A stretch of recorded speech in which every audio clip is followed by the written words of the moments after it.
go? Can you go to YouTube and see my YouTube live?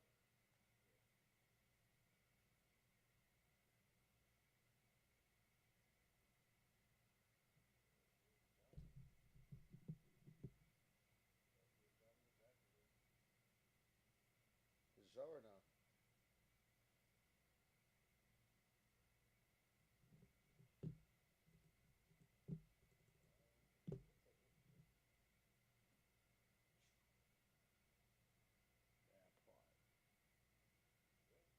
It's showing live? It's showing live on this? Yeah, it should be delayed a little bit.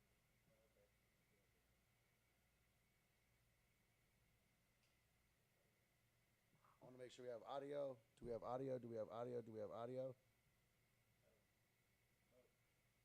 Delay? Oh, I just heard it. Okay, here it comes.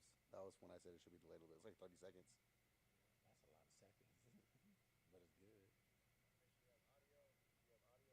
Oh, yep. Oh, live. We are live, baby. All right. I gotta learn that. That is. Oh shit. That's all right, man. Concrete. Yep. Yeah. Shout out Concrete the comedian. Yeah. All right, so I don't know. So the part that's gonna be interesting is the live chat's supposed to be popping up right there, right? But I don't know if it's going to or not. I don't know how to. Well, I have the live chat from this right here, so no matter what, you know what I mean. Like I'll have that, but because we want to make sure we tune into the live chat. We got 3 people watching already. Already? Yep, you good right there. It just popped up on this one. No, it popped up on this one. Oh, okay. Let me see how to. Let me see.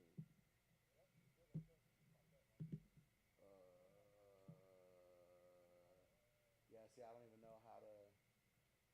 I don't even know how to pop that other thing out. There is supposed to be a thing where the chat is supposed to pop up, but I'm just gonna leave my chat open on my phone. So that's good enough. All right, we are here, people. This is the Genie of the Flats, live from the Funky Chicken. We are in Vacaville, California tonight, which is just a hop, skip, and a jump away from Fairfield, our hometown. I'm sitting right here with the current proprietor, owner, businessman of this place right now, Chauncey. We got Chauncey Banks in this building. This is his building, technically. So we got the owner of the building in his building. We got some homies that have pulled up. My homie Naza's right over here, just off camera, sitting right over there hanging out. Got him poured up a little bit. Is this Kevin? Are you Kevin? Yep. Looks like Kevin just walked in the building. Find a chair, Kev. I know my homie Island Gang Ski Shoe. You might as well come sit right next to us, sit on the other side. Might as well at this point. How you doing, man? Jonny. Nice to meet you, bro. Kev. All right. Yeah. Go and have a seat, man. Go have a seat, bro. Yeah, Have a seat. right there, yeah. So my boy Naz is here. We got Kevin just popped in. All right. What's up, baby? That's what's up, guys. Yeah. So, as always, in a little bit of a traditional fashion of mine, this is our first Friday night Genie of the Flat stream. We'll get you on in a little bit. We'll swap it around. But this is our first stream of Genie for my thing. On the previous streams that we did, we were going live on another channel. And so we're here live in your store. I want to first of all say thank you for opening up your doors. So let's go around the applause. First Friday. Yeah, man, You know absolutely. what's happening. You know you clap it up when you do No, that. absolutely. So, Yes. so thank you for opening up your doors.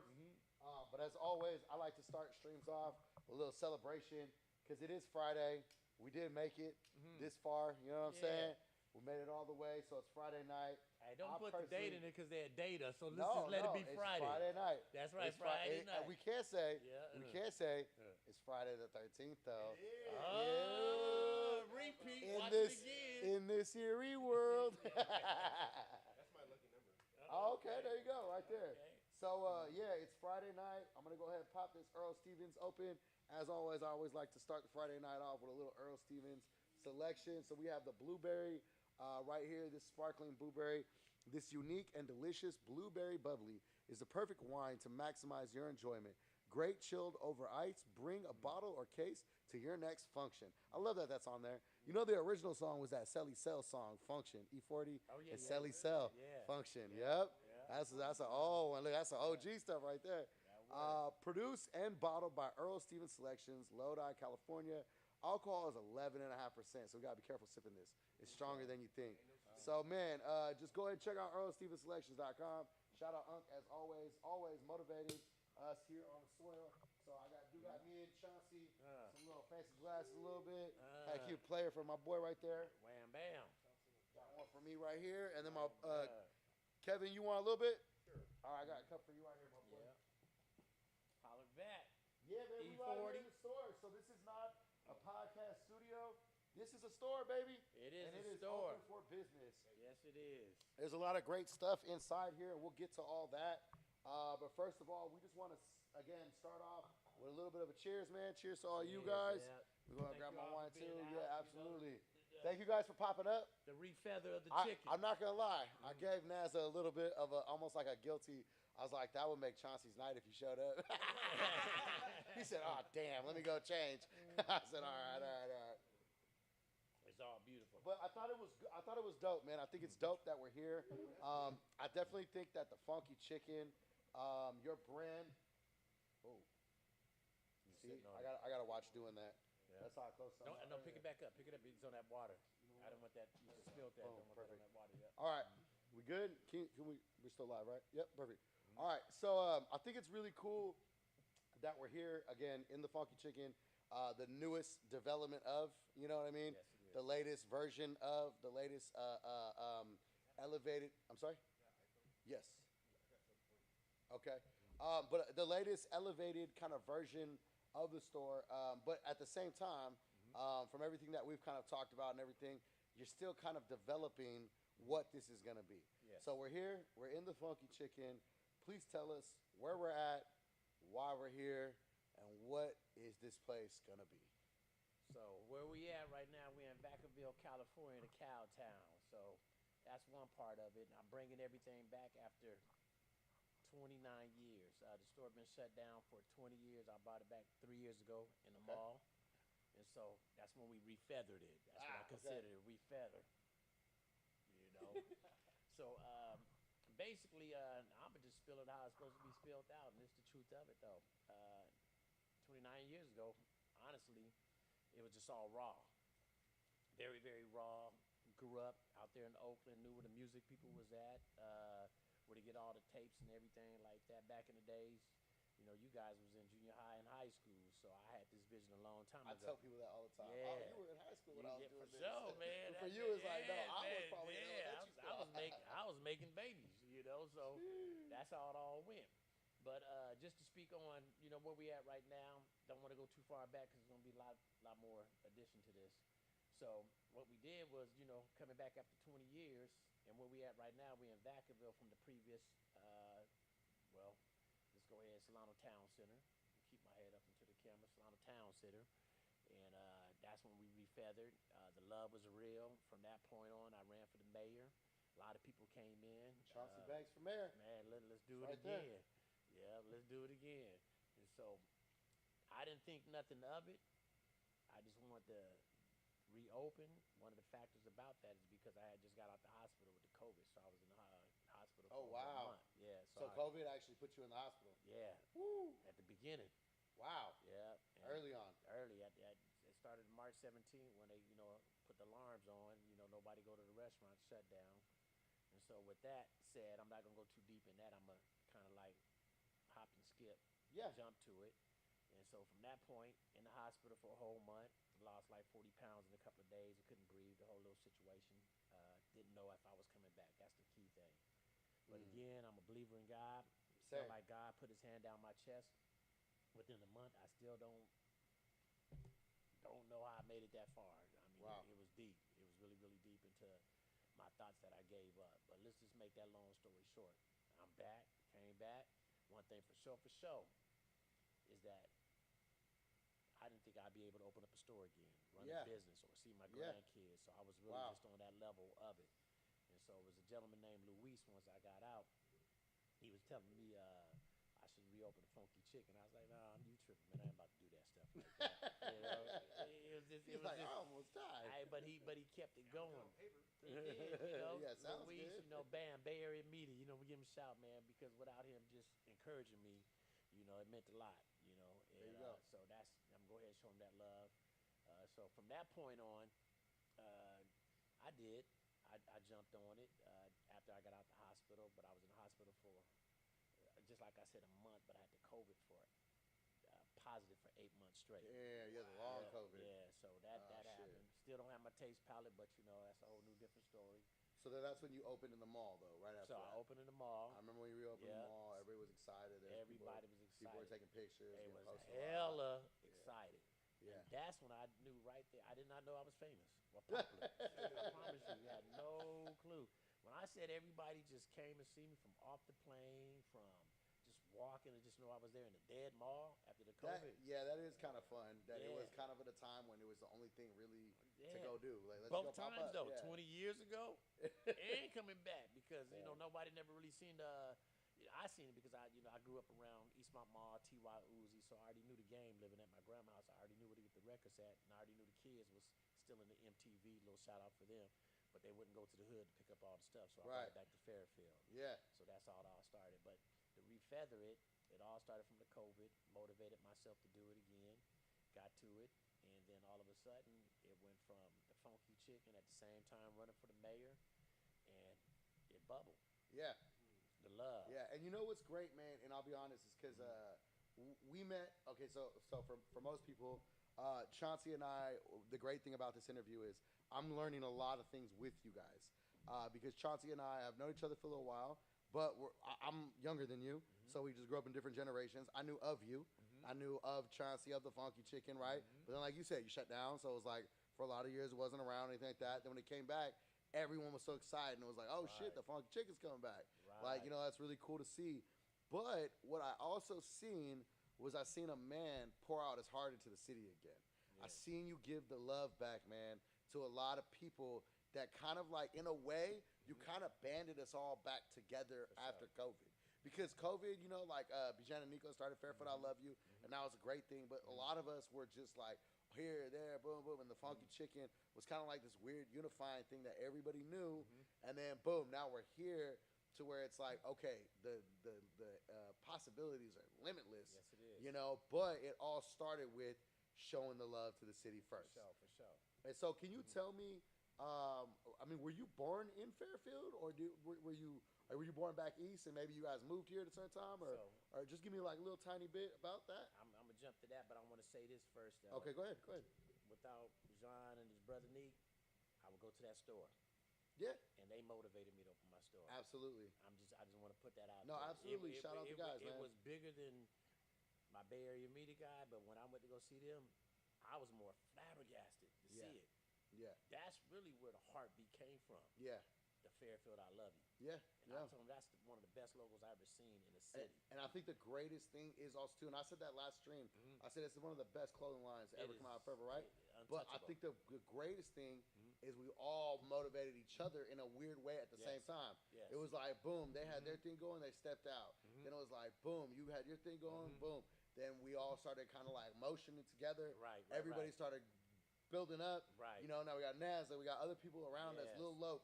You know, Yes. all these people that are literally, bro, they're literally gaining a bigger following. really- yeah. Not from like, oh, from Fairfield, I Love You, or from Chauncey, Right. but from all of us together. It's like we all creating an ecosystem in a way. You know what I So, mean? yeah. And that ecosystem, the way I see it, is that at that point, like, they can't ignore us anymore. Not- yeah. You know what I mean? Yeah. They've been feeding off us for a minute, but Hey. now they can't ignore us. You know? Hey, but so and repeated 100%. Fairfield, I love you. Put the energy in me and Shout out pop Fairfield, that I love game. you, So I man. want to shout that out. So Shout out basically, Fairfield, I love you. father was stationed at Travis Air Force Base, 1966. Ah, I was born okay. in 1966. Oh, so you a Travis Yeah, baby? I'm a- Okay. No, it is good. But listen, my dad was stationed at Travis Air Force Base. Okay. I wasn't born yet, but Ah, in okay. 1966. So my dad, my family's from Louisiana, Baton Rouge, that who that, Who know, dat? New Orleans, I represent him because my father, was New Orleans fan, Well, and make sure you talk into the I'm a microphone. Raider fan. I'm a There you Raider, so that's the beauty of it. I represent, pretty much the household. of No, where we yeah, came yeah, yeah. from. I love Louisiana Yeah. area, bro. Yeah. When I was young, I never wanted to go to New York. It just never appealed to me. I always wanted to go to New Orleans. Yeah. I wanted to go to Big Tuesday, Fat Yeah. Tuesday, whatever that is. Go see. Titties. Yep, that's what I wanted. Mardi Gras, Mardi Gras. Yeah. I remember I was 18 and it wasn't even Mardi Gras, and I was out there. Who wants to show me?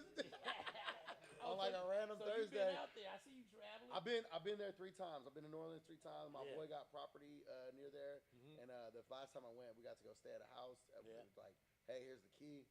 Enjoy yourself type stuff.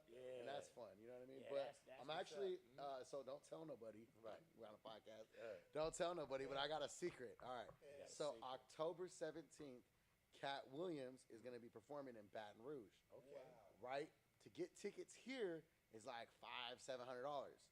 I got lower level seats for like $120 in Baton Rouge. Round trip tickets were like $220. Like, let's go. So I'm gonna be in. So I'm gonna be in New Orleans.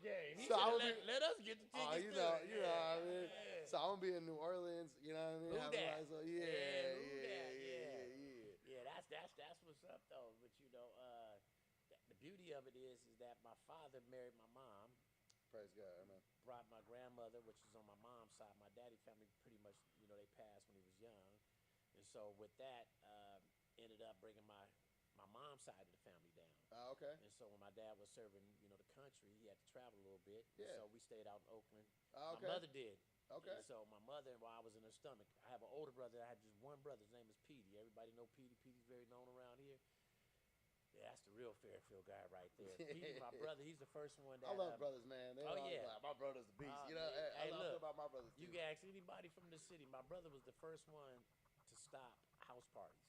Oh, shoot. All right, because back in the 80s, he went to Radio Shack and figured out what a mixing board. This is no Google, no nothing. So my brother was the first one to stop house parties, and then he started getting the gigs at the high schools and stuff. So he was the first DJ. So he is really the 50-year That's like anniversary. when they literally took one record and another record player and then just figured out how to put them together. Yeah. My brother bought the mixing board. So basically, where I'm gonna go at with that, I was born in San Leandro. That's where I was birthed at. But the rest of my family was born in Oakland. It was only like 4 of us that came down from Louisiana. I was the third one birthed from that, and then everybody else was born at Oakland Kaiser. So they get to say they was born in Oakland. And where did you go to school at? Like Fairfield. Yeah. Fairfield. All right. So what schools were back then? Like, so tell me. It's miscellaneous though. All right, tell me. It's very miscellaneous. Oh, I got like 3 elementary schools in my repertoire, so you good. So I remember preschool was Crescent. Sure. Yeah. You know, Crescent was around. Okay. Yeah, Crescent. My little brothers went to Crescent. Go ahead. Yeah, Crescent right now is the probably the new Crystal. I think so. It's the new Crystal, yeah. So from Crescent, but my mom was back and forth. She was sending us to go to school in Oakland. Okay. So I was going back to school. Yeah, that was the thing. Elementary in Oakland, staying with my grandma. Got it. So that was Marcus Foster. It was just all the different schools in so that's kind of how you got your little bit of eclecticness of the Bay. That's how I got the hood. Yeah. I got the hood. Now, let's be real. Let's keep it real. I got you. It's real. Okay, at my age, at 58. So Crescent. And so we got so back and forth. But you know, I did a chunk of it in Oakland. Okay. Elementary schools and stuff like that. Coming back. I went to Anacal, Fairview. Anacal, okay. Damn, I heard that in a long time. And I'm a Grizzly. Is that even a school anymore, Anacal? Yeah, it's still across the street on Travis Boulevard. And you're a Grizzly. I'm a Grange Grizzly. Okay, so this is how fun. This is how I love Fairfield. I never went to Grange, but my home church that I ever first went to was that Full Gospel Worship Center, the church right next to the Grange, the one right there, the little one that has a little house. Yeah. Now they have like a gym next to Grange. In the parking lot with that church. It's like North Bay. Yeah, I know exactly. Celebration Center or something like that. Yeah, that's. But that was a church in 1993. My dad was running dope from Compton up north, and my aunt's church had been praying for 2 weeks. That little church right there. Yeah. And he walked in Easter of 1993, and he fell down crying. And he called my mom and said, "Pack everything up. We're moving out of Compton." Wow. And moved up here to Fairfield. That's good. That's a good story. Yeah, man. So, God, we started over 9 of us in a 2-bedroom apartment on the Evergreens right there on Pintail and Sunset. Oh yeah. That's where my story begins. Hey, look. Pintail and Sunset, right across the street from 7-Eleven. Yeah. We lived with my aunt, bro. We lived with my aunt, and my dad couldn't get a job right away. But then it took like a month, and he finally got a job. That's why we own a pest control company now. His first job was Dewey Pest Control, but it was after a month because he didn't realize that he would need to pass a drug test. Okay. So a month had passed, and he got a job.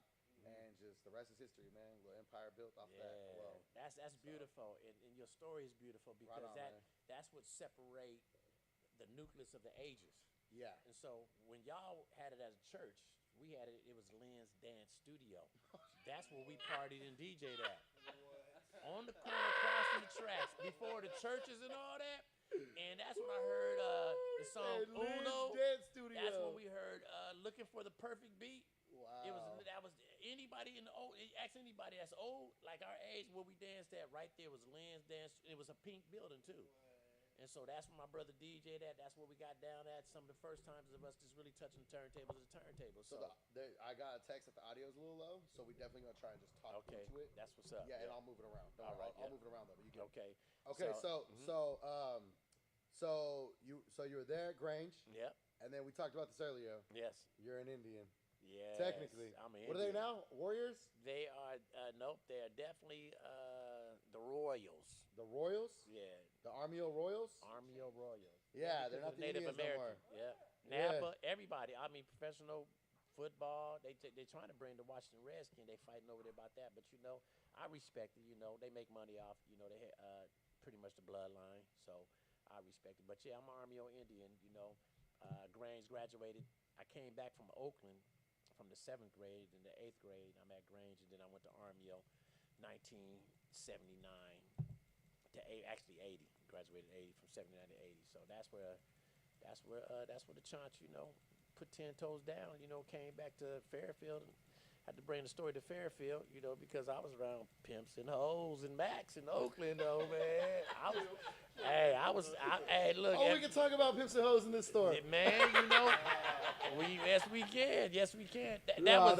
That was a narrative, but the truth of it, that was the narrative that I'm so thankful that I went there because, a lot of the kids out there didn't have it like we had. I go out there with Converse and stuff, and they always wanted to fight you because we had better shoes and better clothes. And then they said we talk different, And Come on, tell so them, a lot of stuff was All right, different so now back we then. getting to how the Bay got to the Bay. For sure. Okay, now we're talking about how dudes was putting the things on. Yes. Saying we fly, you not. Right.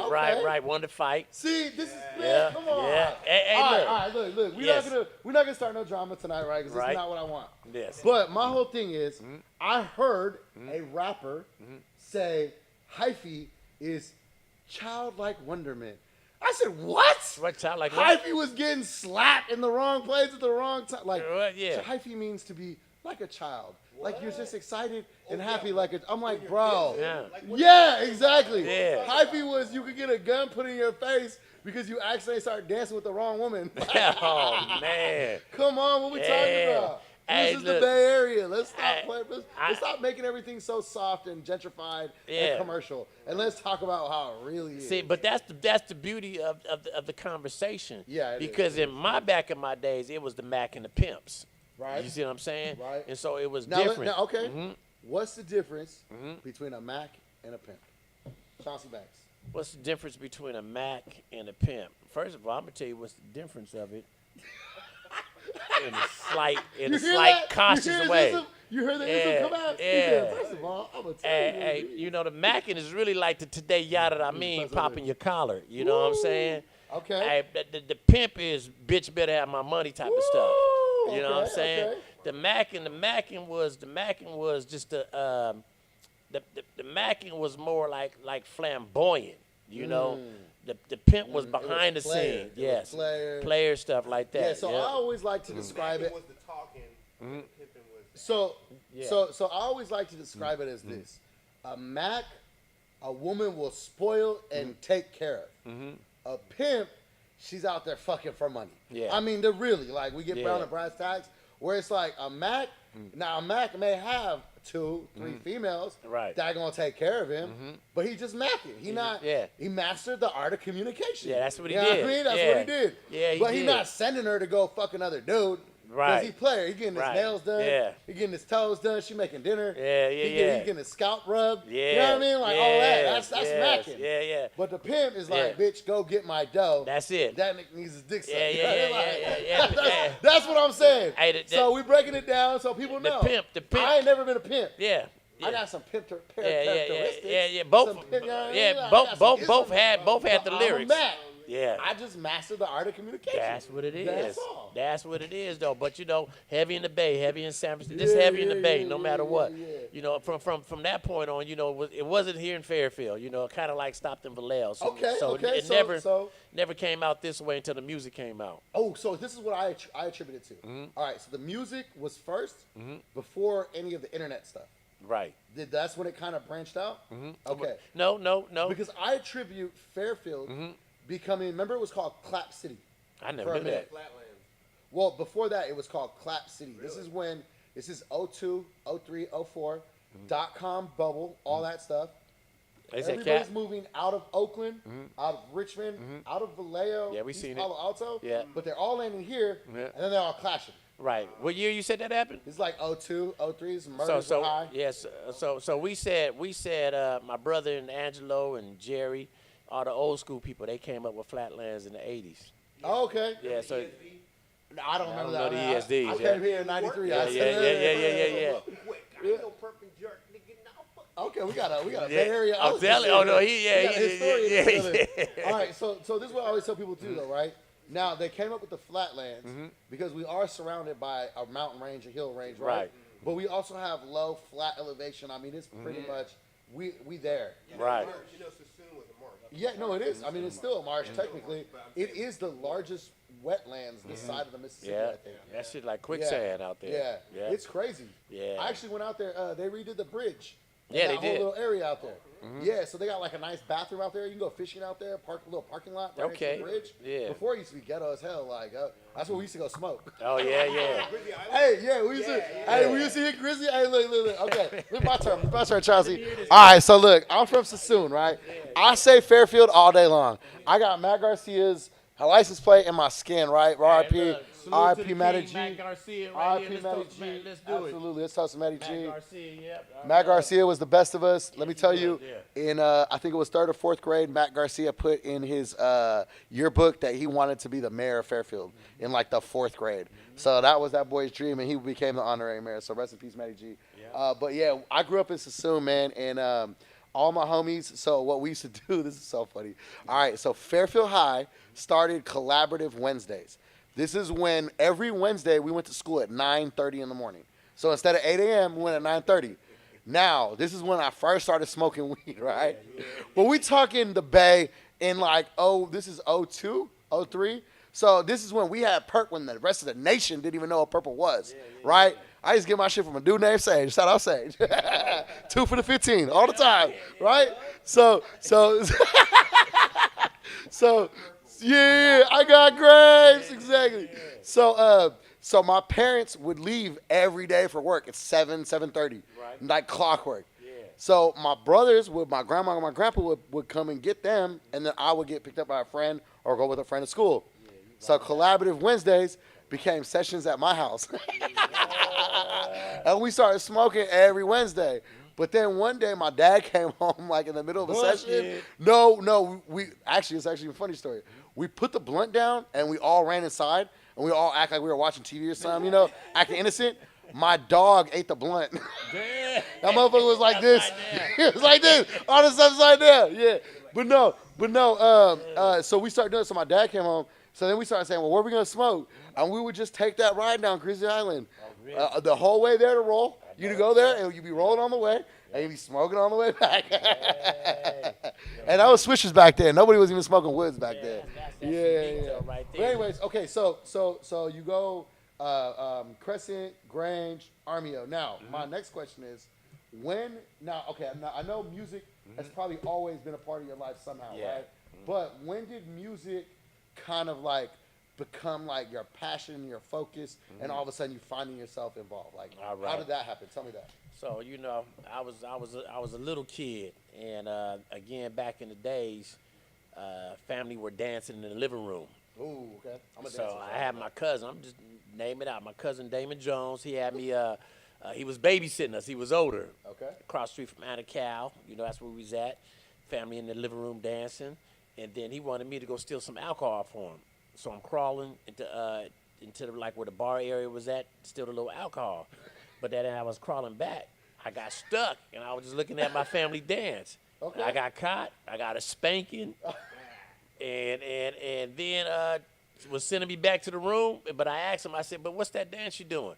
They said with the Funky Chicken by Rufus Thomas. Shut up. So I'm a little kid at Shut 7 up. years old. Hold on. Yeah, hold on. yeah. Ladies and Rufus gentlemen, Thomas. This is where we're at. The Yeah. The Funky Chicken. Wow. Yeah. So that's what the name. Okay, Rufus Thomas. If y'all want to listen to Rufus what? Thomas. Let me see if I can get this. Yeah. That's all right. They can No, read. I'm saying I get it all in there. Look, not Kevin in there. You know what I mean? And then No, that's good. Hey, look, try to slide. Look, move the bottle. Don't hit the bottle. But slide it that way. Yeah. And the Perfect. Look at that. Okay, That's a good setup, there we man. go. Yeah. That's Bro, good, imagine. yeah. Okay, so look. Pause. Imagine, mic off here. Yeah. Mic off here. Yeah. Mic off there. Yeah. And then mine right there. 4 mics. iPhone do you have? Do you have like an older one? No, I have a brand new one, 16. See, I love what Johnny doing. Johnny's making his foundation. He has the vision. You know, even though that was a little small commercial, Johnny, that's a great idea. No, but I'm just saying. No, Like, I love you it. have the space. No, I love You it. have these No, trades, but I trades, love bro. how you broke it down, though. Yeah, That this makes like easy. that letting Bro, y'all you know see this it? is raw. Yeah, this is It's easy. raw. Yeah, This is raw like we that. talked about that. That's how we was gonna do it. I love it. All right, so my bad. So the funky chicken So was the going Funky on. Chicken. So the truth of it is that also it was in it was on the Chronic album. I guess Dr. Dre, they did the little pyramid thing. Oh, okay. Right. Okay. So that's the Funky Chicken song in the background. Oh shit. From Rufus Thomas. Okay. But so Funky Chicken was just old school dance. They was doing the Funky Chicken. I said, Mom, as a kid, I said when I grow up, I'm opening a record store called the Funky Chicken. Okay. And that's how it all started. So dope. the store's gonna be in basically gonna be 30 years in 1 more year. So I always had that vision, a dream. I always had the vision of opening up a candy store.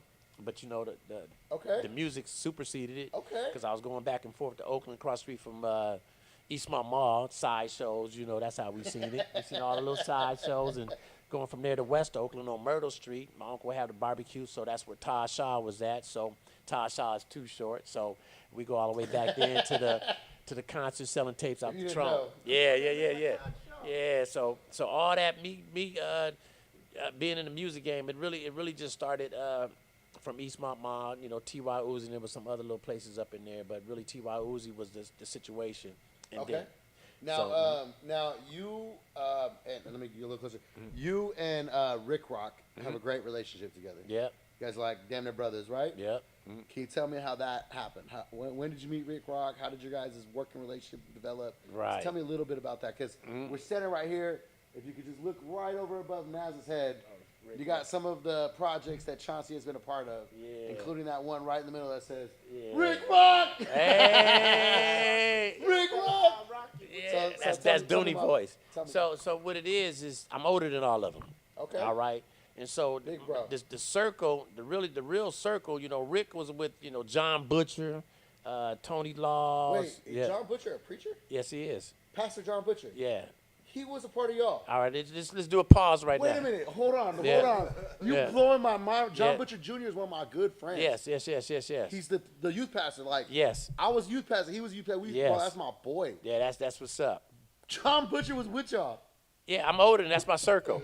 Pastor B. Yeah, Pastor. John. Yeah. The beauty. Hey, respect. Hey, you go to that church, you better show some respect. Oh no, he keeps it real. John Butcher is let's just put it like this. When I'm old, I'm like 2 or 3 years older than all of them. See, people my age, when I came back from Oakland and I came around some of the friends, it was different. It was my nucleus. Because to be honest with you, when I went to Oakland, I seen beautiful black women.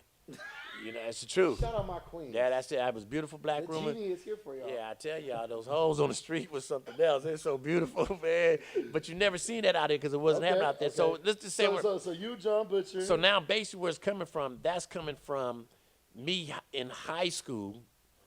So I'm moving up a little bit like that. Yeah. All the DJ, if I want to talk about DJ, that's when we bring my brother up in there because he was doing all the gigs for all the high school, Fairfield High. Okay. I have this question. Yeah. Sorry. Yeah. Do you know Vince, DJ Latin Lover? Yeah. Yeah, Vince was around. They was all younger though. Yeah. That's like my uncle. Yeah, that's Vince. That's family. You know, Tay McClung. Come on, man. Gene. Come on. What you talking about, man? Sister named Cheryl. All What? That. I mean, the daughters. Those are my nieces. Yo, you don't understand. This is real. I'm surprised that you so young. Man. But when you at McClung, but when you got to put Rhythm X, which is Ray, Because know because him and Hey, McClung was you best wanna friends. hear something crazy? Yes. Tate McClung taught me how to do. And my Tate boy, McClung taught hey me how to look, do the- shout out to my boy Ray Jacobs because he was the manager and raised the old school guys. So that's my brother. Okay, so we go back.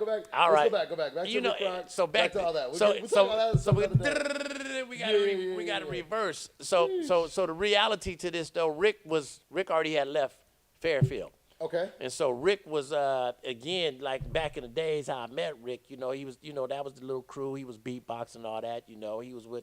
He was with the B-boys with Grumpy and all that. He was beatboxing. He was doing little things. Oh, he was. It's so funny to hear someone say that. It I really love was. Rick. Shout out Rick Rock. Yeah, man. Rick Rock. It's so tight. Yeah. Everybody's like, oh, Rick Rock. Hey.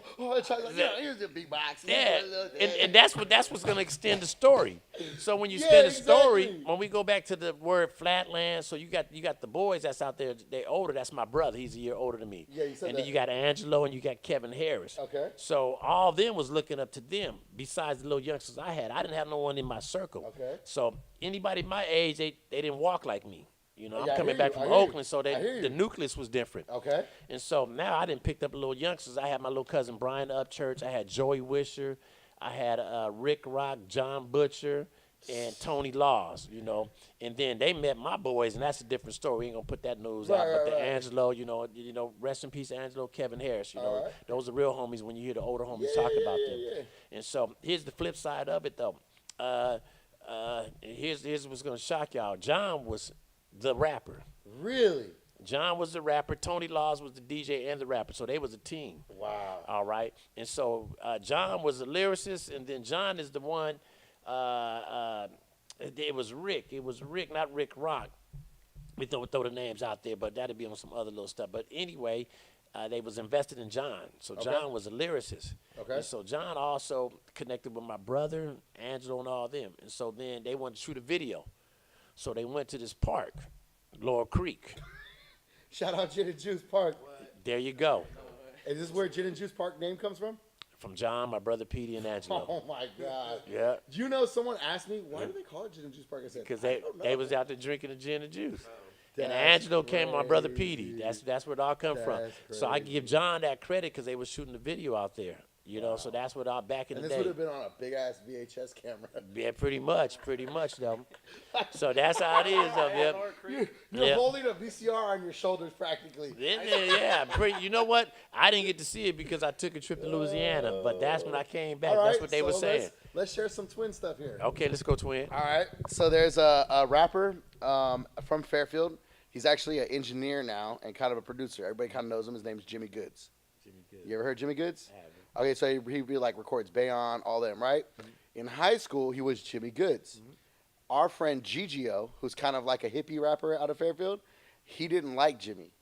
So he made a diss called Groundhog's Day, right? We were in Mrs. Link's multimedia class in Fairfield High. Shout out to Mrs. Link. Shout out to Mrs. Link. Yeah. She ordered all this equipment for us. We had cameras, all kind of stuff. I got a great story for y'all. I stole a camera from Fairfield High. The statute of limitations has exceeded. Yes, it They did. can't come after me now. Yeah. But I got Mr. A Day, the substitute teacher who was hella cool, fired No. because they blamed the black dude. But anyways, so we're in Mrs. Link multimedia class. Hey, toast to the hustle. Toast to the hustle. Toast to the hustle. Hey, it's all good because it got stolen from me. Yeah. What goes around, Hey, come around. exactly. Yeah. But so we did a video called Groundhog's Day, and we literally, dude, this is 17 years old, my first music video I ever made. We edited it in high school class. It was like for a project, but it was called Groundhog's Day, and we made fun of Jimmy selling fake cocaine at Laurel Creek Park, and somebody beating him up for giving him like baking soda. And that's my first video was at Laurel Creek Park, bro. How about that? How about that? Shout out to the name. No, that shout out brother- to Jimmy. All that stuff. We were kids. We were just clowning. Hey, shout out to Jimmy, that but shit like went lightweight viral in our high school. yeah, and shout out for the bringing back the word Laurel Creek back out. So that's big though. So anyway, Yeah. so you're with them and you they shoot the music video, all that kind of stuff. All that. So that's where it happened. That's where it all started. And then how did you get? Because I can imagine how that just developed into this is a hustle, right? Right, yep. Anything and everything that's music and all shows, merchandise. You know, what can we do here? What can we do there? Collaborations, driving to other cities, right? We know all that kind of stuff. Right. We get all that, right? But then, How did Mac Dre come into the picture? So let's rewind a little bit. Okay, tell me. Based on when we started with the Rick Rock. Okay. We threw Rick Rock out, but Okay. before Rick Rock it was Mike Mosley. Oh, okay. All right, okay. so Mike Mosley, yeah. Yep, So Mike Mosley, I was the DJ. My brother passed it on to me, so That's I'm gigging. We doing. Minimum wage back there was $3.35. And so with that time, Gas was 75 cents a gallon. yeah, for sure it was. My brother, he lit the game up. Just like I said, he stopped the bands being played in high school and the DJ. Wow. And so basically, so I'm a DJ, so all of them connect with me. So you got my brother taught me, and then we had Lorraine Vines. Vines was one of it. Like that was some DJs, but I'm gonna just stick to my brother right now. From that point on, it was really just based on doing gigs. Just like I said, everything was $3.35. So my brother had this theory about he's not going to step out the house until someone pays him like $500. So every schools, Grange, Armio, Fairfield High, Oakland Tech, like that, my brother was worldwide known pretty much on the level of a DJ because the word started getting out. When I say worldwide known, it was him and my boy Angelo. Well, his boy, we all family. Angelo like a brother to us, that they connected with Dr. Dre. And so I'm going to stop right there because that's more on the story. This is more like World Class Wrecking Crew, Jay? Yep, Yeah, before all that. Okay. So I'm going to stop right there, then I'm going to rewind back. And the truth of it is, Mike Mosley. Mike Mosley would come to my house and get all my DJ equipment. Shout out And Mike Mosley was gigging. He started taking over the contracts for Fairfield High and all the schools. But Mike came to me, and Mike said he don't want to DJ no more. He's tired of playing people records. So Mike, we went about the little drum machines and all that stuff. I had a set, he had a set like that. And so Mike Mosley is really the one that started this funky shit. Let's just say it like that. Funky shit. I'm telling you, Mike is the one. Mike was building up the studios and stuff like that, and Mike was doing the beats. So Mike started with Mike, Sam Bostic. It goes on, Femi, it goes on. But that'd be another little set. But let's just stay on Mike. Without Mike, let's just say that. Without Mike, it wouldn't be none of this stuff like that. Yeah. And so, yeah. And so with Mike, and these are my little homies. Yeah. So Mike is a part of it like that. Mike showed me something like I was still playing records, but Mike had a different common sense about it. Yeah. And so I have a phrase that I like to say, and I think it even applies back then. Create more than you consume. Yes. And I think that's when you get the person, like when you're a DJ, Yeah. you create it in a way, but you're playing, Yeah. But then when you get that person that's like, hey, we can make our own thing, Yeah. then it just unlocks a new level. Yes. And then now you're creating. Yes, you did. And Yeah. look at what creating has got you. It did that. Look at where we're at. Look at where we're at today. And that's to connect with that story. I was really rolling with Mike. Right. We was going to L.A. and we was getting free posters and stuff like that. This was going to connect that. Mike was recording. I was in the studio with Mike when we recorded "Sprinkle Me," and they just showed that on that little set. He had this little thing. Dean was doing that. Throwing out the names. Yep. And so I can see it all. I'm there with him because these are my little homies. Yeah. And so we went from there, and then Mike did Selly Cell. So pretty much Mike had the contract, was sick with it. Shout out to, we're going to say Rhythm X. Rhythm X was the first Asian artist on Sick with It. Yeah. So he would come to the studio. Yeah.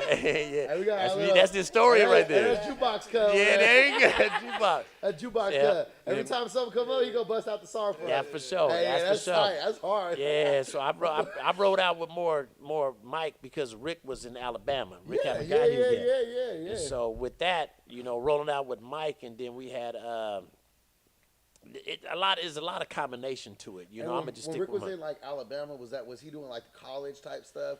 Because his drums, I could hear that southern sound in it a lot. Of times, yeah. Rick, it's our sound in the Bay, in Fairfield specifically. Yeah. But like when you hear like those big drum lines, stuff like that. Yes. That's kind of like what you hear when you hear Rick rock. Yeah, for it's sure. like just big production. For sure. Like, And now that you say that, it makes more sense. Yeah. You know what I mean? Yeah, Rick. When you get Rick on the set, we can get Rick on the set over here, but.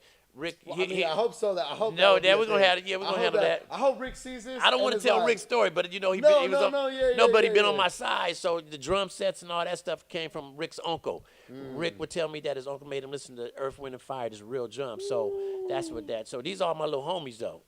So I'm the oldest. There's no one in my little circle, so it goes lower or higher. Yeah. So I'm the only pretty much the center of all this. That's dope, but then so I'm around Mike, and then Scott Gordon.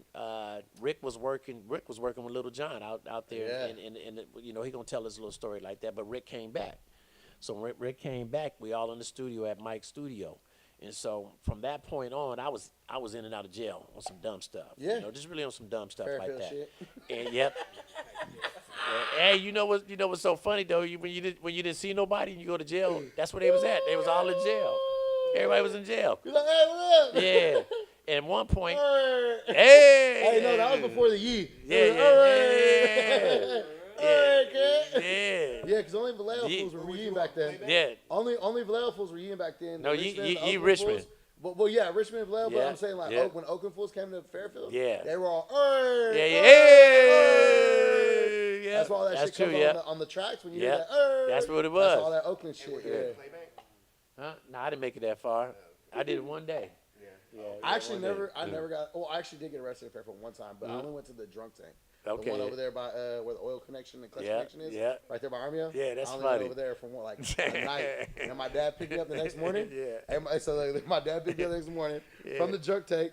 And he said, "What happened?" And I was like, and he just went, "Bow!" Right, He look. said, "Keep lying to me." Yeah, And I yeah, said, and I just started spilling everything. I ratted my Okay, older, I'll tell. Hey, I ratted my older female cousin out who bought us the alcohol. No. That's the only time I ever told. Hey. Fuck her. Hey. I'm just kidding. I love you, Trish. Hey, yeah, Shout but- out my nephew Jerry. He just graduated high school. Her Hey, son. that's what's up, though.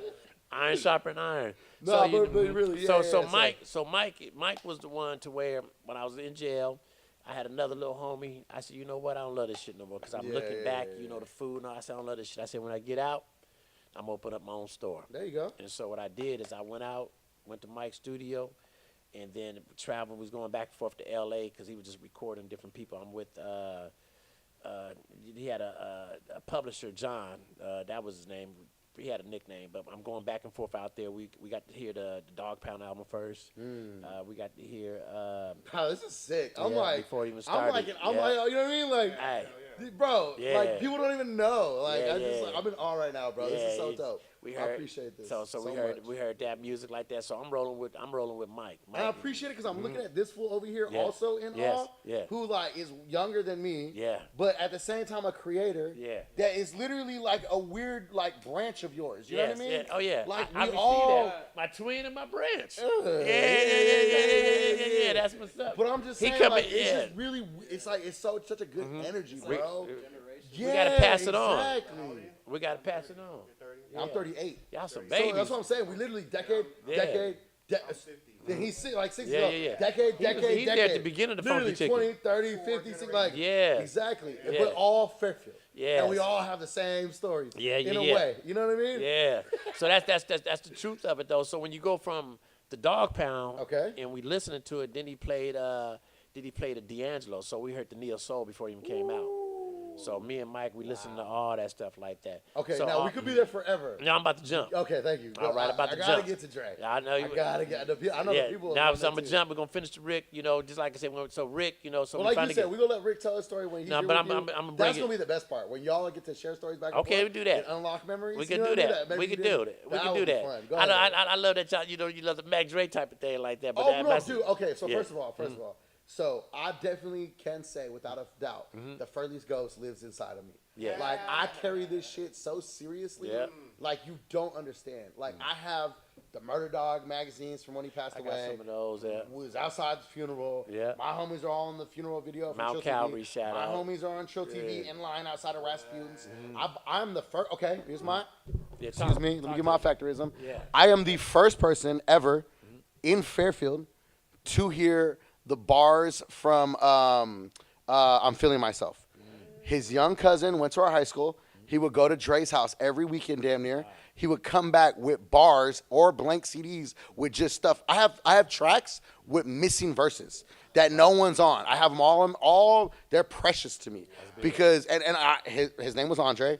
I don't know if it was really his name or not. That's what he went by, whatever. I can pull him up in the yearbook, though. And we used to have PE together. He came back saying, I'm a rap star, but I live like a rock star. He said, the shit cuz got coming is crazy. It's like, I'm a rock star, but I live like a rock. And I'm like, whoa. But we went to a fucking field trip this is Bay Area shit because we grew up next to Silicon Valley. So we didn't go to like the Grand Canyon on a field trip. We went to Adobe.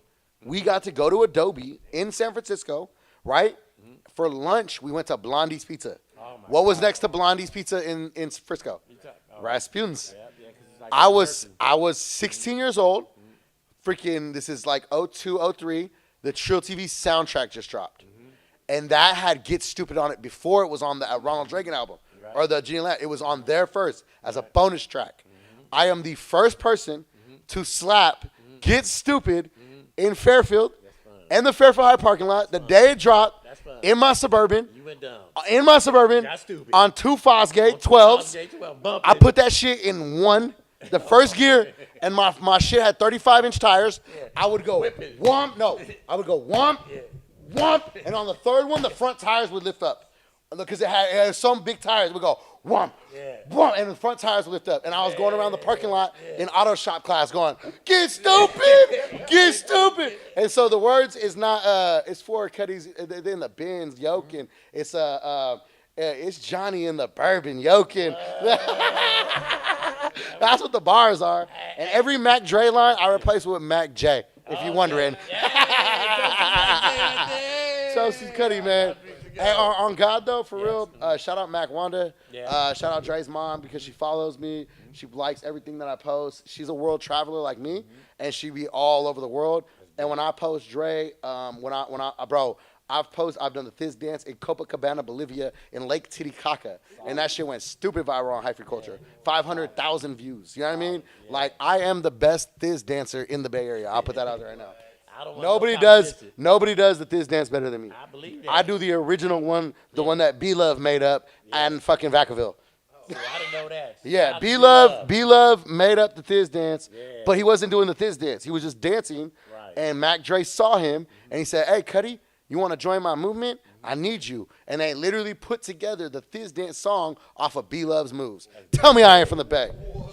You're from the Bay. Here we go. Here we go. Rick Rock's big homie. Yeah, Rick Rock, All right. So tell me, bro.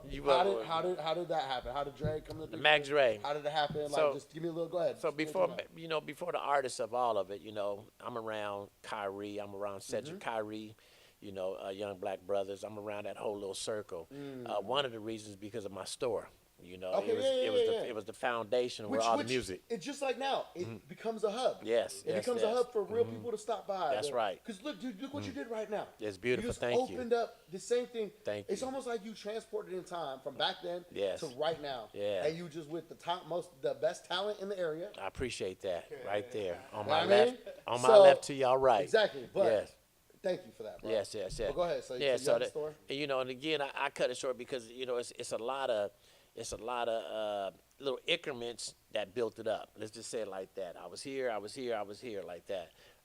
Before Mac Dre started to record and stuff like that, I was connected with him, in the jail when he got locked up with all that stuff like that. And so, but before that, he was in juvenile hall with my cousin and all that stuff. He had family in Fairfield, before the artists and stuff like that. So again, I like to say that, like people say I'm famous because y'all was young, but I seen 40. I seen everybody, whether they was in Bobby Ford studio from E40, Bobby Ford. Shout out to Ali Williams. That's his pops and the whole little crew right there. Everybody that went to Bobby Ford's studio, included E40, including Mac Dre, including all of them.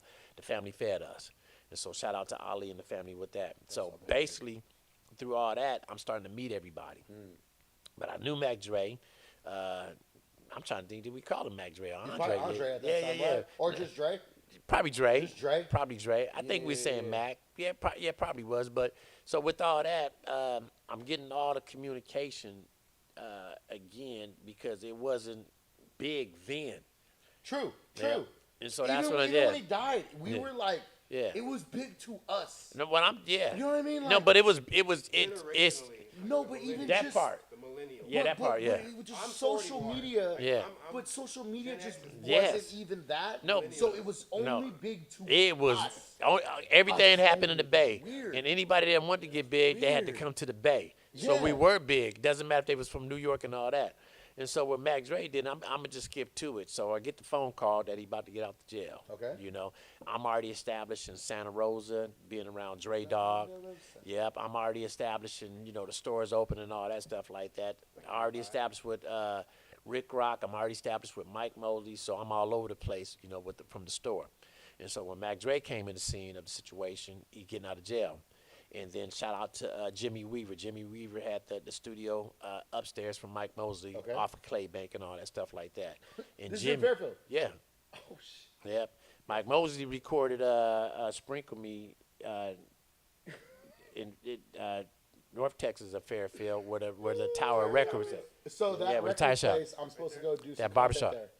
It's right there with the that new guy bar. that owns that spot. So you know that barbershop, whatever's on the side? Yeah. That's There's where. there's another studio right over there. So that's in the Somebody back. just turned it- Yeah. But that's where Mike Mosley created Sprinkle Me and all that stuff like that. So that's where that came from. Fairfield. Yeah, in the house. So with Mac Dre, all this stuff was happening. But that time that when he was getting out, Jimmy Weaver was upstairs. Jimmy Weaver was recording Master P. Rick Rock was up there doing some stuff with, you know, we had Big Lurch. Everybody was around. This one, the Federation was before the Federation. And so all of them was coming in town. So with all that, just in the vision in my head, let's just stick to Mac Dre. Mac Dre's calling, and he wants to get in the studio. But Mac Dre wants to know what's going on out there. Yeah. And I said, man, you know, this dude named Dre Dog before the Andre Nicotine. So this is Nicotina, but when he was Dre Dog. Dre Dog. Okay, so you heard it here first. Yes. Wait, hold on. You heard it here first. Hold on. You heard it here first. You never heard Dre Dog? Hold on. No, Dre- I heard. No. Mac Dre But let me say Dre Dog. but let me There tell you you go. right now. Turn the mic to you. No, yeah. Turn the Let me mic tell to you you. right now. Turn the mic, This yeah. is confirmation for the world. This is a worldwide question. Yeah. Is Dre Dog Andre Nicotina? Yes. The new Well, Jim Mac Jones. Dre calls him Dre Dog in the song. I know. But I thought he just called him like. I know. Dre Dog, 'cause Mac about Dre did what? He called Andre Nicotina Dre Dog in the song. Yeah, because he wasn't Andre Nicotine yet. But no, I think he was. What he's no. I think he was. What he's saying is he referred to him in the song as Dre Dog, but he thought he just called him that for fun. He didn't know he went by that.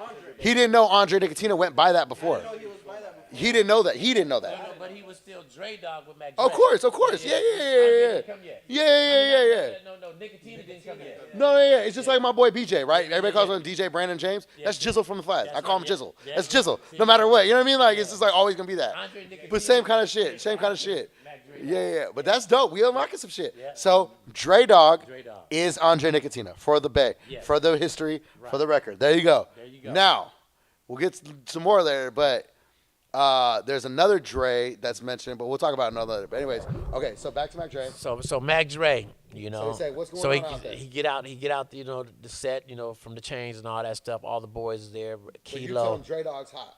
You tell him Dre Dog's doing this. Dre Dog. 94? Can't remember dates, but yeah, back then. Right that's around there, that's the early That's when stage. the new Jim Jones came out, so I can say. Yeah.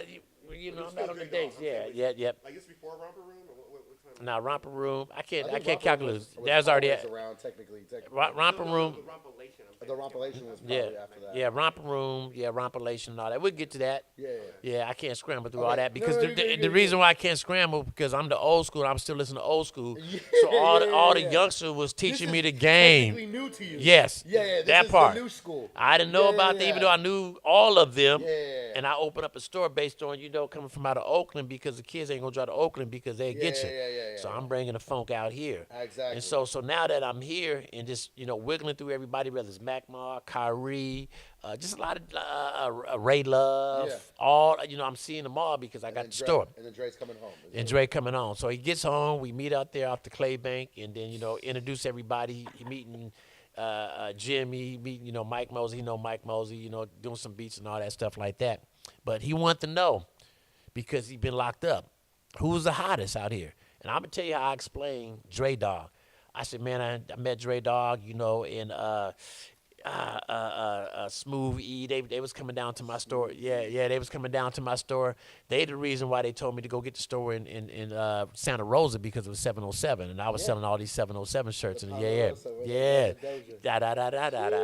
And so, and I said, man, Dre Dog be doing these concerts. Here's the truth. Here's the truth. In my time, I have never seen a black rapper have so many white followers. Fuck yeah. He was Fuck yeah. I got a little Andre Nicotina. Talk to me. All right. Talk to me. Andre Nicotina famously is a drug taker from back in the day. Back in the day, though, right? My homie is another Dre that I was gonna bring up. I was gonna ask you if you ever worked with him at all. Gangster Dre. Yes, we brought him from L.A. So Andre, Wait a minute, is that- no, he's from Sac. He's from Okay, Sac. that one, yeah. So I know Gangster who Dre is Andre Crump. That's my big bro, but he's an old school from Sac. Like he like SIBO days type. You know what I mean? Gangster Dre was hard though, but he was another Dre. So Gangster Dre, I know him from rehab. Okay, That's Crankster Dre. yeah. But he told me one time that he did a show with Andre Nicotina. Yeah. He said Andre Nicotina used to do cocaine in one of those squirrely straws. Probably, yeah. I didn't see none of that. Yeah, I didn't see none. I'm gonna ask Dre Dog myself one day. All right, but we might be smirching. We talking about a long time ago. Hey, look. So this is one thing that Chauncey wanted to definitely bring on stream. Let me see it. No, I'm gonna bring it closer. I'm gonna bring it closer. Yeah. So this is. Go ahead and tell them what it is right there. You got the mic. That's Tears of the Clown. You know, that came around because I was selling all his concert tickets out the store.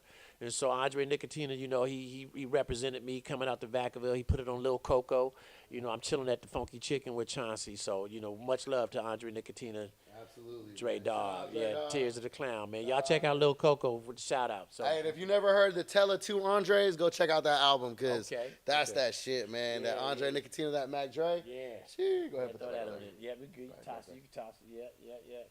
Shout out to the Funky Chicken. Okay, so he here comes we go. out. Dre Dog's hot. Now you, And then what again, happens? like, so what I'm saying is this, though. We out there in Santa Rosa, he doing concerts and shit.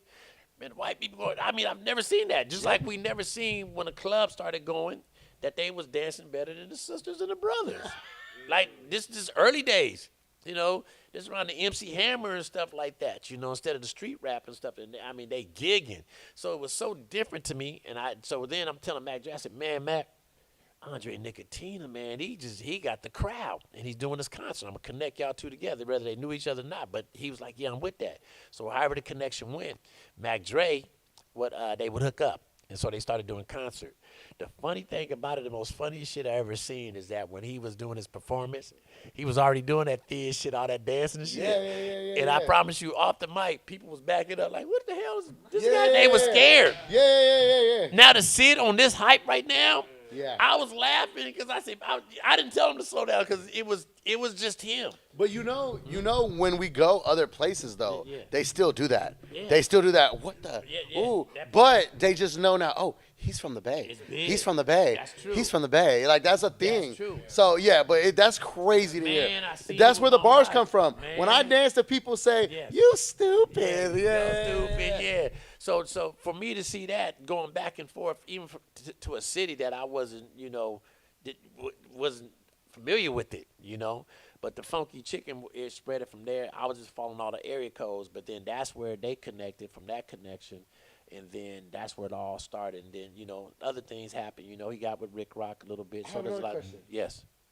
See now you got my wheels turning. Let's go. Spin. Is it Trill TV or 23109? Trill TV. When Ray Love comes, not Ray Love, B Love. No, not B Love. Ray Love. No. The Devin the Dude. Devin. When Devin the Dude comes, there's a scene where he's telling them we about to get in something tonight, and they're in a clothing store. Was that the Funky Chicken? I don't know. I hired a dude that did all the editing and videotaped all that. Justin Lomax. Yeah, so I don't remember all the. Okay. Yeah, all the, So Justin Lomax recently followed me. Okay. Yeah. He's the one that made Trill TV and all that stuff. Yeah, He was the white dude that was following Dre around with a camera. yeah. You remember him at all? Not really. Though. Not really? Okay. It was a white dude. He was a white dude. Yeah, for sure. okay. Yeah. So we got Dre. But there's another one that went out there. Me and Mike Mosley. I mean, it's a lot of videos, but the Trill TV. That's not the first one. Was one that I believe Mike Mosley did the interview. So I got that still in the house. So we're gonna probably just release that too. So yeah. So that's some Mike Mosley stuff. Mike is with him while he's in his Benz and all that, in the Jeep and all that, just raw footage. That's dope. So there's a lot of different stuff, you know, because you say when we go back then, we all friends, we all family. Yeah. You know, so it's we didn't think everybody's gonna be passing and No, and to be real with you, okay, so like again, I've said like, oh, Mac Dre means a lot to me. He does for real. Like real, yeah, it's crazy, 100%. right? Like I can't even begin to explain it. When I first listened to Mac Dre, it's kind of like when you first find a preacher you love. It's like the voice hits you, and you're like, oh shit, he's speaking to me. But like, I have this weird thing, and there's literally a bar in a rap song about this. The homie said, you was taking rap songs, trying to make them your real life. That wasn't your real life. You was better than that. The only thing I regret was never telling you that. The homie wrote that about me after I caught my case because I made the whole scene hot. I got busted with 300 X pills in L.A. I faced 10 years and 4 months, and they kicked in my door and raided all the homies' houses. But I was the only one who had shit because I was the plug. So, like, ain't no big homies above me, right? Like, never been that, you know?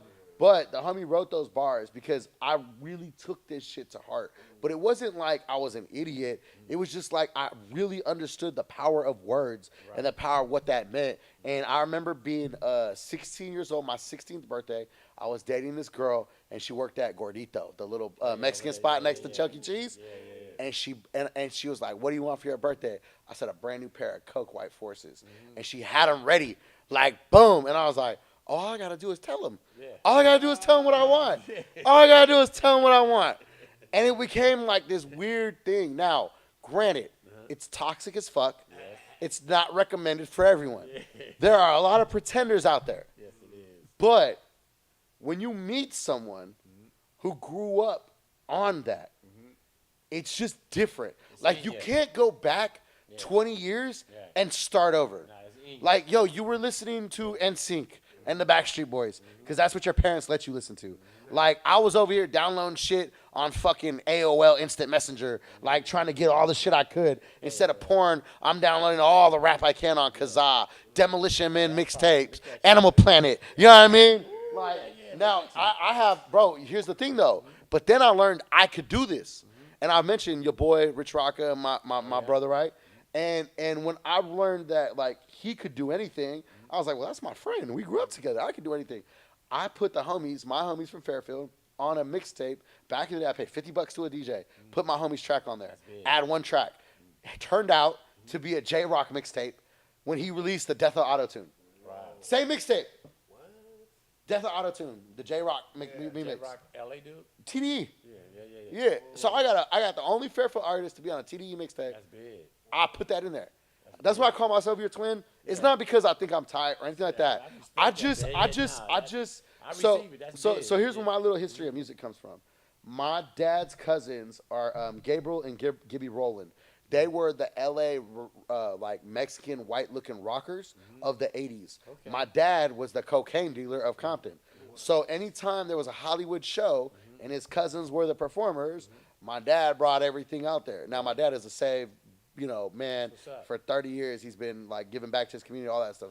Something like that. But I'm saying my cousins now own Penrose Recordings, which is the people who signed the Sacred Souls, which is Can I Call You Rose? Can I Call You? So I have a meeting, well, me and my cousin have a lunch, but I also have a meeting following that in Live Nation, June 23rd.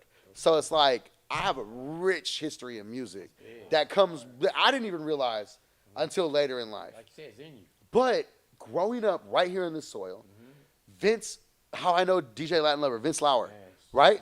Bro, he used to open for all those Dr. Dre things you're talking about. That was opening DJ. Okay, he got saved, became a Christian. I know. Yeah. He was my fucking youth pastor. Yeah. He used to take me with him to every gig. I packed crates. I set up sounds. I set up speakers. I broke them down because I just didn't want to be at home. I love being outside. I love being around music. Then the homies started rapping. Then Friday Night Live happened in Fairfield. Do you remember that? Yeah, we built it. Okay. Mac Dre performed at Friday Night Live. Tell me I'm lying. Okay, Chauncey, tell him, people. Tell it. I've said this, and people say you're lying. No, that's factual. Mac Dre performed That's at factual. Friday Night Live. Factual, yeah. We had the Civic Center. Yeah. It was for middle school and some high school students. Yeah. It was like 11 to like 16. It was like something like that. It was like weird. It was like some middle school, some high school, but not older, not too young. Yeah. And Mac Dre performed, bro. So let me give you the person that brought all that. I'm having goosebumps right now. Let's do it right now. Shout out to the whole contract came through me and through Mac G, who is the Gumbo Mix. So Mac G from the Gumbo Mix, Jack is up there, is the one that set that whole. Okay. DJ Macadocious. That's DJ Macadocious? Yes. DJ Macadocious. Yeah, Macadocious. No, DJ Macadocious. I don't know if it's that one. I don't know. Oh, you talking about Macadosh? He says that on something. Dre has that on a song. Oh It's yeah, like, that's what it. Yeah, repeats, yeah, DJ yeah. Macadocious. Because we did DJ we did Macadocious. don't hate the player, hate the game. So that's That's the gumbo like that. mix. That's the yeah, song. yeah, yeah. Don't hate the And it player, starts hate the off with game. me in the beginning. That's you? Yeah, when they make the call. Yeah, yeah. The first one. Yeah.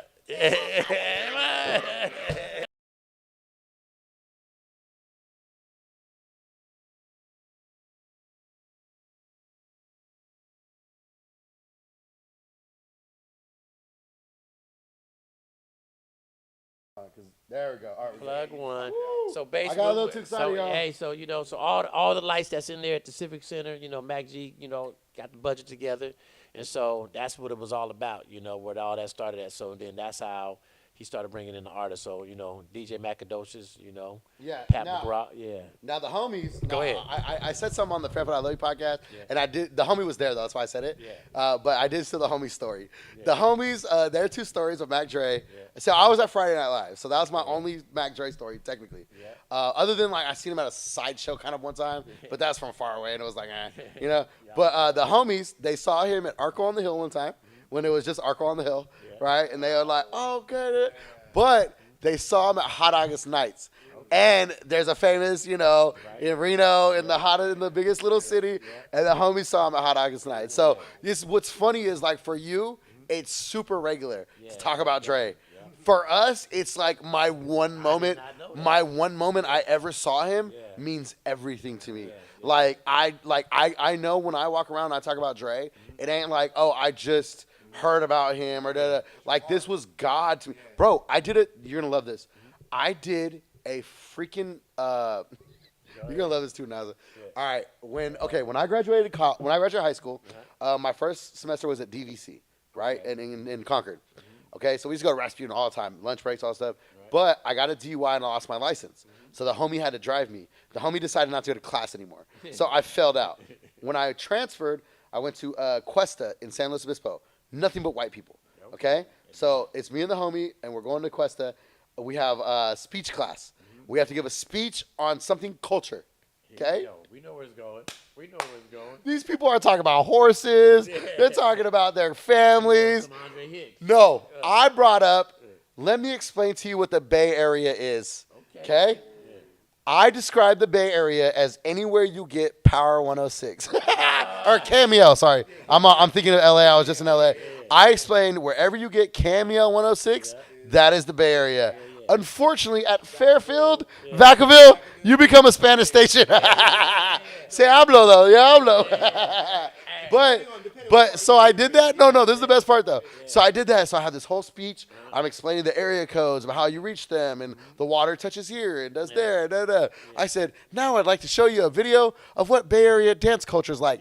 And it was the part of Trill TV where Boss Tycoon plays, and they're on top of the van, and all these white people are like, wait, my boy is looking at everyone's faces like this, and then Dre's on there, Tycoon.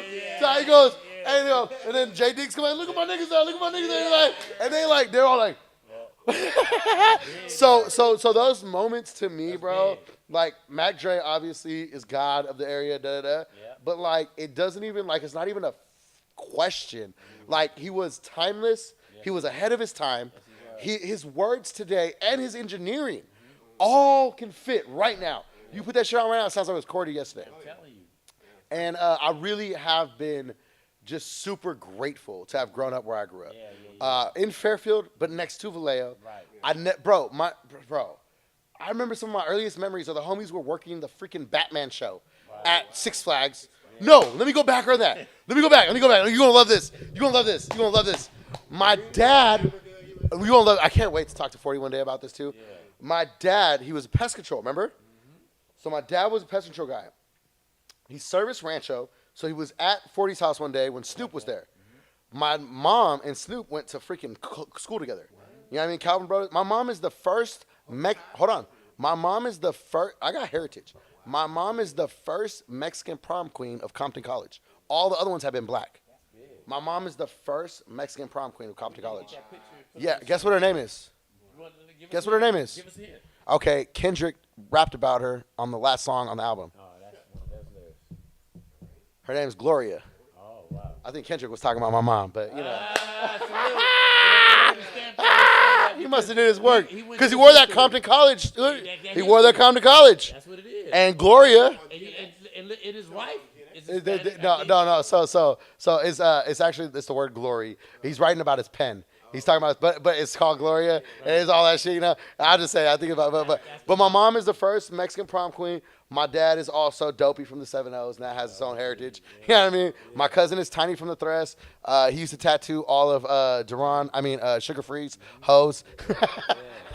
Todd Shaw, Duran, Sugar Free, Too Short, same kind of shit.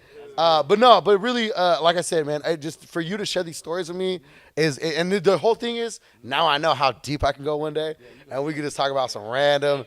We can talk about some random stories, like tell me about a time that you and Trey went to the store together. You know what I mean? Random stuff that'll pop up later.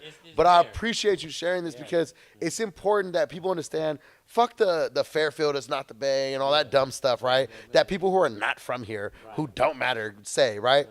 It's really just the cultural connection that just random people have. You'll meet someone and you'll be like, oh, yeah, I went to school with that person, and we did this and we did that. And, like, to know you for a while, but then to hear things that I've never heard before, it's so special, man. And then, again, we're in your store. The old Puma store. Like, you're in the side of the place that a Fortune 500 company had. But you just Chauncey from Fairfield, who just always been Chauncey from Fairfield. And that's what I love, bro. You inspire me, bro. Your heart, your passion for the culture, your passion for Fairfield, and to see you doing it, and with respect, with all your grays and your gray, like I just started getting mine, so I know I still can be cool for a long time. Hey, the beauty about it is I can be cool for a long time. I don't see the grays. I just feel the afro. All my homies are bald headed though. You know? My pops is salt pepper. You see? As long as I got that, I ain't tripping though. You know, I ain't putting no dye in it. But you know, you right about the extension of Mac J. You know, we went to Las Vegas all together. You know, to the clothing convention. We called it Magic. You know, that's a rumble. Magic is a clothing convention. Yeah. That's the clothing convention. You know, it was a rumble out there. We was out Really? there. Man. Is that the whole thing where he says that nigga wouldn't let him smoke in the studio? I don't know. I don't know. But you know what I'm saying? Because again, I'm gonna give it to the mother, my daughter Faith. You know, Aisha. She was always with us and stuff like that. And she the one that really. Shout out, my bad. We got to shout out Ramona. She said, I love this. I grew up in the Bay era of Mac Dre. Hey. Shout out Ramona. Shout out to Ramona. Yeah, one love. Shout out Ramona. Hey, shout out before KMEL, there was KSOL. So KSO 107.7. Okay, I heard we were all 415 at one time, too. Yes, all 415. That's crazy. That's like unique. Y'all, is that crazy? No, to y'all it is. To me, that's original. That's what I'm saying. Yeah, Oakland was 415. Yeah. Richie Rich, the group was called 415 from out of Oakland, Do do you have a relationship with RBL? Yeah, big time. You know what's crazy? I've ran into them several times lately in San Francisco. Surviving member? They're just like, my bad. Yeah. But I'm just saying, like, the guys there, I've never actually officially introduced myself. I got you. I got his No, direct. it's no problem. No, he good. No, it's no problem. They're great. I'm not saying it hasn't been. I'm just weird about, like, I'm not a clout chaser. So it's like, if we bumped into each other, I'd be like, hey, guys, I'm Johnny, Yeah. But they're just always on that end. I'm on this end, but they all have their chain. It's like, oh, it's RBL. Nah, they good. And so now, I can go and be like, hey, Chauncey's my uncle. I call him right now. It's all beautiful. No, he's beautiful. But they pop out to everything. But watch this They though. pop out to everything, so they be here. No. Watch they first pop out, right? It's when I opened the first Funky Chicken. Really? And before the Walmart and all that stuff like that. And so I did the party at Paradise Valley. Wow. So I had everybody there. I had RBL there. Wow. I had Be Legit. I had everybody there. Anybody from the Bay to Sacramento.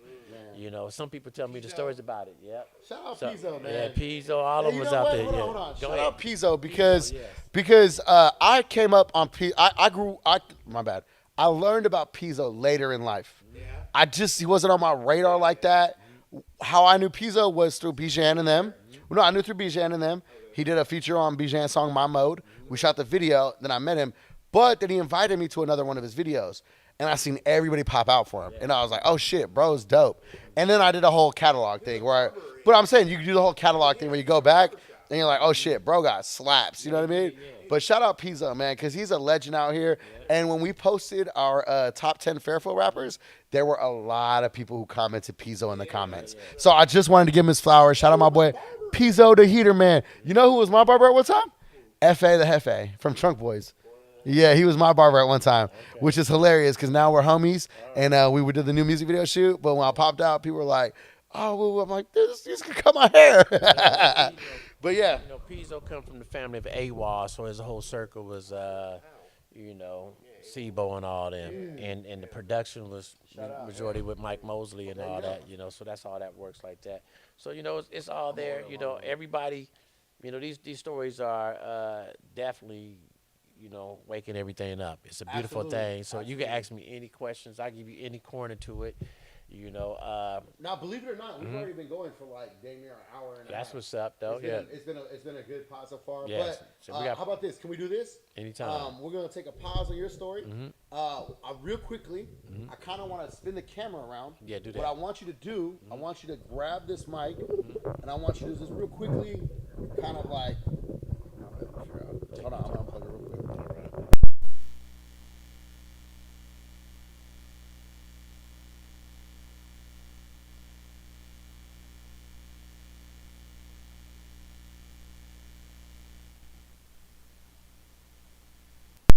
All right. Can you hold that? Yes, I'm gonna hold that. All right. Want me to stand up? Yeah. All right. So go ahead and just talk a little bit. I'm just gonna kind of try and. Talk a little bit in the camera. Yeah, spin around the store a little bit. We show them kind of the store. Oh, you want to carry that? Yeah. You got enough We're cord? not gonna move. We're just gonna like spin, Just spin. just so you can see the store. Okay, yeah. Where you want me to be at? Just go ahead. All right. There you go. Boom. Yeah, but- Just talk about it. Boom. It's right there. All right. Oh, they You can good? Look, you good? they can see the I'm store. following you. I'm following you. Oh, but So as I follow, go ahead. Go ahead. okay. All right. Yeah. Just right there. Right there. All right here. All right. So do you see all that out there, or you see everything behind me? See it all right there. All right, what y'all recognizing right now is the beginning of the branding of the Funky Chicken logo. And so that's the beauty about this situation where we at. And so the branding also come with the podcast. We got that love for that. We're going to have the lightsabers, you know, the Star Wars, you know, because they in the Bay Area. So a lot of fun stuff, a lot of fun action. All the pretty much creative T-shirts, you know, I did it from out the Bay, the Yay area, the Yada the Mean, the Hella 707 and stuff like that. But y'all, you know, reach out, funkychicken.com. That website is going to be popping off. Y'all come visit me out here in Vacaville. Yee! Hella 707, Heaven 530-510-415-916. The whole, pretty much the love of how we circulate within mileage of state to state. 916 is there. You know, shout out to Kevin right there. Kevin, you know, Kevin is he is definitely he's not Kevin really knows histories of hip hop and all. He been with me since the store opened. I can't wait to get into the conversation. Oh yeah, Kevin is deep though. But this is where we at the Funky Chicken in Vacaville. We on the west side of the mall area or the outlets. Let's just say it like that. If you're not from here, Hollister is one of my biggest door opener because you know. Right next door, and I'm still they crowd, they fans. No, hey, it's yes, perfect. Yes, yeah. I saw All right, they gonna be wearing all the yada that means, the yay areas and everything. All right, and so- thank and you then- very much. So my boy Nazza came through. Naz, come on, Naz, My boy switch Nazza seat. came through. Yeah. I'm actually just gonna hand this to you, Nazza. Yeah. So what I want you to do, just go ahead and Joe, go ahead and have a seat. Have a seat. Have a seat back on the chair. No, on the take a couch. seat? Go ahead. Go ahead. okay. Yeah, but just hold that because I don't have to plug it back in. So go ahead and Sound good. just promo all your stuff. Talk about your Greece trip, bro. You just went to Greece. Oh yeah, So so what's up, man? I'm Nazza Santana. You feel me? From Fairfield, born and raised. You know, North Bay. You already know what it is. I'm out here in Vacaville right now, so I came to swing by. I've been staying here for the past like 2.5 years now. Yeah. So you know, I'm on the music. You know, I'm on everything. You know, I'm on YouTube. I'm on Spotify. I'm on Apple. Anything. Nazza Santana. Nazza Santana. There you go. Yeah. So And so you just got back from Greece. yeah, I just got back from Greece. How long were you there? 2 weeks. A 2 little bit weeks? over. And what took you there? Yeah. So I'm in a collective. Okay. So and we're all over the world. So Really? so pretty much the main homie who put it together, he's kind of our leader. He's his name's Slug. Okay. So you can find him on Instagram, Yeah, yeah. Slug420. But kind with a V, Slug with a V. But yes, but same Slug, yeah. Me and the homie been working for like 6 years now, you know, and it's more on some underground, you know, darker rap, you know, type of You're genre. doing your thing. Yeah, I like it, yeah, though. yeah. So you know, I grew up You in know, Fairfield, I and see yourself in your music in movies. Go ahead. You're Yeah, good. yeah. I'm loud. Oh, yeah. You're good. I see your stuff in movies sometimes. For sure, like, yeah, I when I appreciate hear it. It'd be weird and eerie and like, Yeah, but yeah. then it'd be like, I can see this like on a chase scene or something crazy. yeah. So my dad, he was pretty much a rocker. Really? So he would listen to a Okay. lot of 70s, you know, a lot of Santana. So that's where Okay. my name comes from. You feel me? And pretty much I grew up in a Christian household, so you know I'm a believer too. And pretty much my parents, the way you know they raised me, you know, I feel like they raised me, you know, good. Like you know, I really didn't get in a lot of stuff. You know, I got into some Fairfield, you know, shit. You feel me?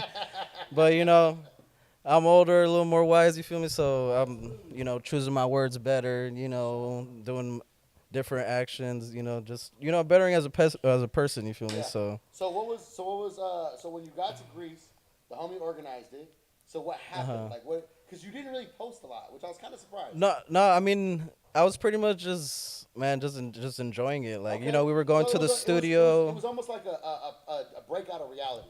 For sure. That's whenever I leave the U.S. That's what it is for Okay, sure. so you're not yeah. there to do all that. You're there to enjoy your time. Yeah, Be there. yeah, And then you went to the studio. yeah, Really? yeah. Like Have you three released anything times. that you recorded there? From there, nah, I haven't. Okay. Yeah, I got Coming soon? some stuff coming with About when? some Greek artists. So Really? yeah. Oppa. So yeah, Oppa. Oppa. Yeah. Wait, I actually stress is on the song too. Okay. Yeah. So when can we expect this roughly? Actually, 2 months? no, I mean, yeah, maybe About a month? at least 3 weeks, because whenever I post it, I need 3 weeks Okay, to. so July. Yeah, let's say July. Okay, so yeah. sometime July. Yeah. So people look out for Sipping, NASA sipping lean and recorded SKG. in Greece Yeah. with a Greek artist. With And Ortiz, Stress. yeah, and Stress. Stressmatic. Woo! Yeah. My boy took the Yeah. field to the Greece. Yeah. Appreciate it, man. Yeah. He took Stress with him too. Yeah. That's hard. Yeah. That's new. Now I Yeah. have to ask you a question. Did the Greek artists appreciate that? Oh no, for sure. Okay, Yeah. okay, Yeah. alright. So you know Alright. and bruh, everywhere outside the U.S. they love us, bruh. Tell us. They love us. Tell So me what it was like. Tell me what it was like when you went to how were you received as a Bay Area artist? Tell me. bro, it's dope. Like especially just being in you know in a different country, and the people, you know, they're loving, man. It's like another home to me. Someone say, It's like when I go back to Mexico and I'm with my people, my family. Like it's another love, you know. wow. And just like you know, like we're all here, you know, because of music and you know in the store and everything, and you know we're all building something. Like this is my clique right here, Mystic Plug. You know, Mystic Plug. So Don't worry, I got something for China. we to talk got, about. you know, we got people in Mexico. We got people in Spain. We got So that's people the in collective. this is a collective. All right. I need Greece. one of We those. got I need one of those. got a homie in Louisiana. Hey, do you have someone in Like, London? We might actually. We got. This 1st to the 13th, I'm gonna be there. Oh That shoot. was sick. Okay. Yeah. So like right now, my plan is I'm trying to see all the collective, like you know, meet with them, work with them. That's like dope. that's one of my things that I want to do. So it's safe to say you're the Fairfield ambassador of the collective. For sure. Ooh! For sure. For Look at it. sheezy. Hey. Yeah. Ambassador NASA when you see him, bitch. Ambassador NASA. Hey, Mr. Santana. Senor Santana when you see him, you bitch. Man, I appreciate y'all. I appreciate y'all, man. Greece, you recorded music.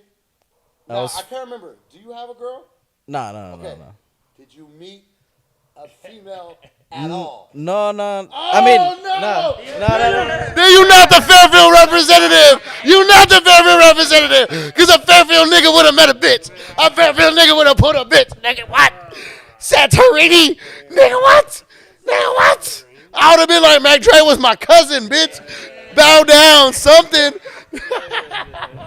No, that's podcast. No. That's podcast. Nah, you good. No. He started the story that he's a man of God. No. Yeah. Hey. I've rolled over and been like, have you accepted Jesus Christ in your life before? I'll finish the deed and be like, "Is there anything I can pray for you about?" I'm a man of God too, but I would have been Santorini. I would have been using my center. Hey, I would have been using my Santorini. You can call me the weenie of the flats, bitch. Bro. Cricket Johnny. You got the weenie. The weenie. I'm the Hey, my weenie uncle of the used to flats. say- my uncle, hey, this is bad. My uncle, shout out my Uncle D. He's damn, what a great name, right? He's like, I got a BMW, and I look at him like, you got a Ford truck and a Honda. He goes, no, I got a big Mexican wiener. It's on my channel. Don't worry, they cool. This Nah, we playing. But anyways, go ahead. So you didn't move yeah. No, it wasn't even like that. Like, I mean, last time I went, we went out. Last time I went, I had a chick with me, and okay. So this time I went, it was pretty much Hey, business, bro, if you want yeah. me to teach you how to get some girls when you're overseas, I got you. You need a train. I got a full, I got a full, Yeah. I got a foolproof plan. Yeah. It's really easy. Okay. You just have to learn their language a tiny bit. Just a little bit. All you have to say, I don't know Greek, right? Yeah, But in yeah. Spanish is what I say. This is what I say. Ready? You want to hear my game? I say, mira, en inglés, yo soy inteligente. Pero en español, yo soy un baby. And they say, oh, pero my baby. This one plays the baby card. I'm a baby. Put my legs up in there. No, I'm Roll out with you. I'm kidding. Oh, what happened with the thing? We out? Would you knock something out? No, I didn't do nothing that time. What was that? It's something your foot went out and something happened. The TV went out.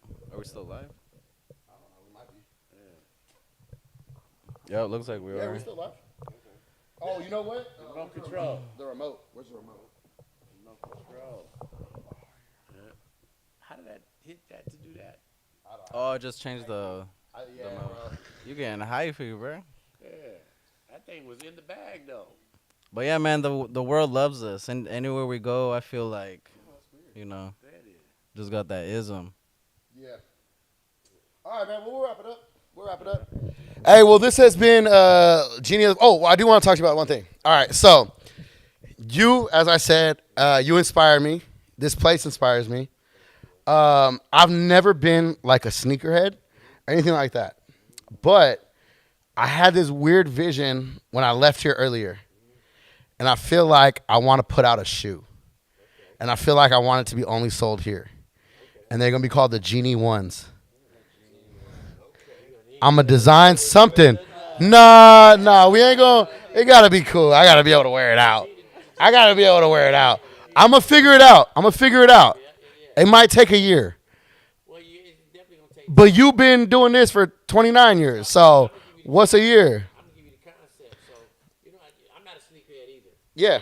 But I go to those conventions and everything like that. But the best thing to do is really just have a comfortable slipper. There you go. Yep, and have that the Genie shoe, because everybody's gonna put it on. Yeah. And that look like is that the 8? Baby, yeah. So I think that's universal now. Comfort shoes. Whether when they get off the football field, yeah. And they got it, and oh, that's what's up. Yeah. Everybody maintaining. That's what's up. That's Not a bad idea. Well, this has been an episode of Genie of the Flats live from the Funky Chicken. As long as Chauncey is opening his doors, man, I think we can make some things happen. If you're an artist out there, if you've known Chauncey for a long time, we're really just here, man, to lift up the store. We want to create a fun atmosphere. If you're at home and you're watching, turn us on while you're chilling, while you're getting ready to go out, or when you just got them kids running around. We want to just laugh, share some stories with you, have a good time. We're just here for a good time. Not a long time. We're here for a good time, though. So I want to thank Chauncey, man. In my eyes, the unofficial mayor of Fairfield, always. Him and Mank. Chauncey and Mank are the mayors. Chauncey and Mank are the co-mayors. Yeah, shout out Stress. Shout out Bijan and Nico over at Fairfield. I love you. Shout out Choose Up Cheese, my other co-host over there as well. Man, Choose is a legend. Choose is a real legend out here.